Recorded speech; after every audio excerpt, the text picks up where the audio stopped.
What's up everyone, and thank you for stopping by the channel. Today's project is this Craftsman leaf blower, and the problem is we just got this engine to a working condition. Now we need to get it running like it's supposed to. Let's take a good look at it, find out what's wrong with it, and hopefully we can fix it.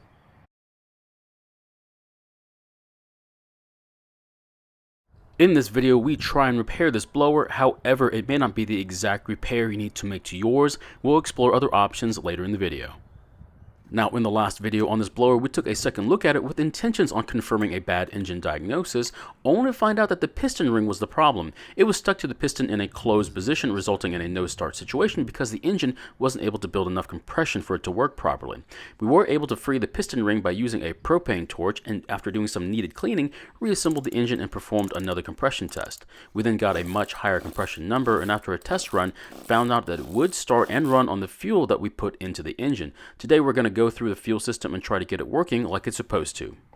Now, it's worth a shot putting some fuel in the tank and trying to start it to avoid any unnecessary work, but before adding any fuel to the tank, you might want to make sure that the fuel filter is still connected to the line. If it's broken off the fuel line, that means that the carburetor's internal screen might be clogged, and we might as well tackle the carburetor first. Ours is still on the line, so we'll put some fuel in the tank and try starting it. So the first thing we need to watch out for is the primer bulb. If it doesn't fill with fuel, then it's probably not going to start. This would point to a clogged fuel filter or a blockage in the carburetor. Now ours is filling up, so we'll try and start it.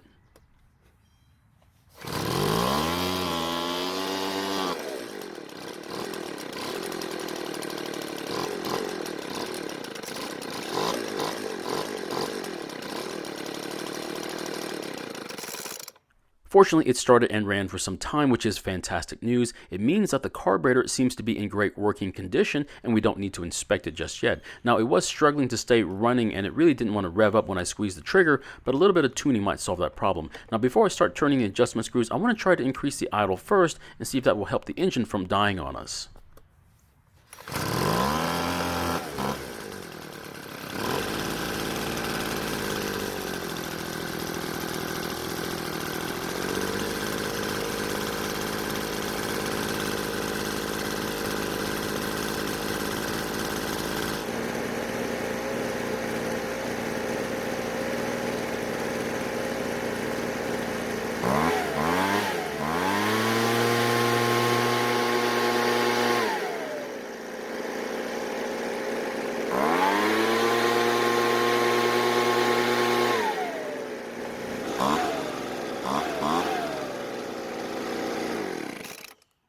So what I ended up doing was just increasing the idle speed a bit more, and after that it really didn't seem to have a problem running and revving up. Now we may still have to fine tune it later on, but right now I'm okay with the way it's running. So next what I want to do is change the fuel lines and the primer bulb so they don't break on us during the mowing season. Now, by the way the fuel line looks and how one of them broke and the other one didn't when it was removed from the carburetor, I have a feeling that someone did a partial fuel line change on them. The fuel filter line is somewhat yellow, while the return line and the primer bulb have changed to a brownish color, which is what usually happens when they're about to break. And even though the fuel filter line looks okay, the ethanol in the fuel has started to harden the line, so it definitely needs to be changed. The fuel line is so petrified that I'm not able to remove the fuel filter without splitting the line first. The new fuel line I'll be using is 3/16 of an inch Tygon line, which is supposed to be more ethanol resistant, but I still suggest using gas that has no ethanol in it. Now the first line we'll be making is the filter line, and to help get it into the tank, cut the line at an angle and then push it into the hole in the tank. Then use some bent pliers to pull the line into the tank. Then you can cut the angle piece off and install the fuel filter.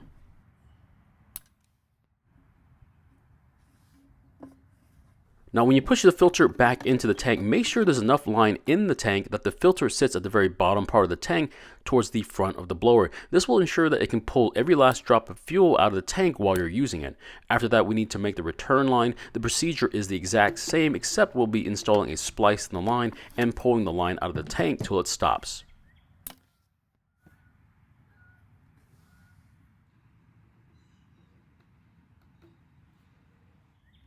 The last thing we need to do is remove the primer bulb retaining plate and replace the bulb. Now since we'll have the screws out of the pumping section of the carburetor, we might as well inspect the internal screen for any dirt or debris.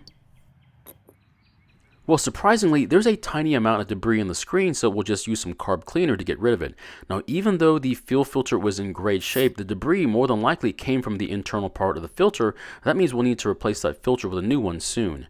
Also, before installing the new primer bulb, it's a good idea to compare it to the original one to make sure it'll work. This one is pretty much the same size, so it should work.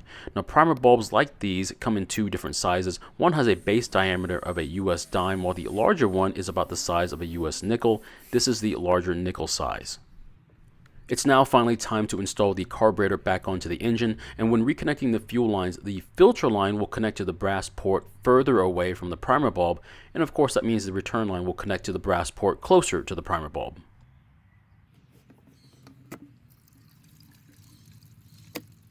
After putting some fuel in the tank, we need to test that the priming system is working like it's supposed to. When pressing the primer bulb, fuel should flow from the tank through the filter line and then fill the primer bulb.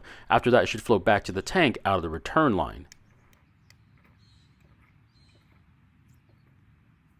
And it looks like ours is working like it's supposed to, so we'll try and start it. Now, if fuel tries to come from the tank through the return line first, stop pressing the bulb and swap the lines on the brass ports and then try it again. If fuel doesn't come from the tank at all, then you have a serious problem from the carburetor.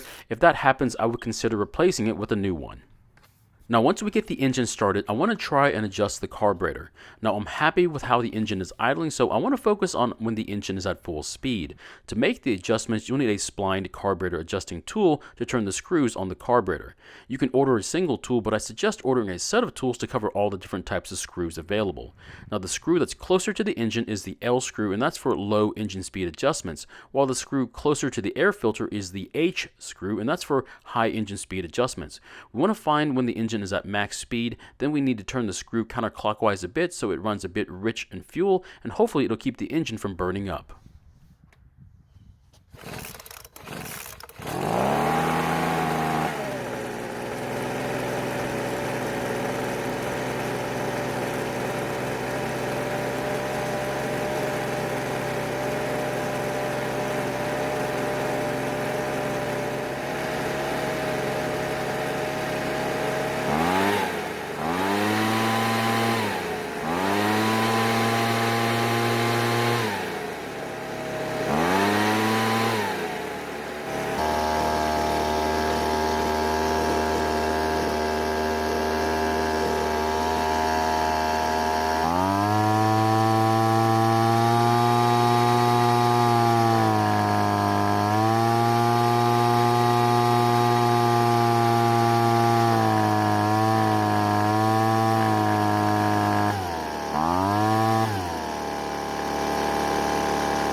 So it looked like the engine was smoking a bit at the end when I turned the blower off, but it was just burning off some of the oil that had collected in the muffler while it was in storage.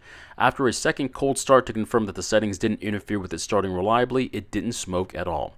Now in the end, this blower only needed a piston ring to be freed up and some new fuel lines, and later on a new fuel filter.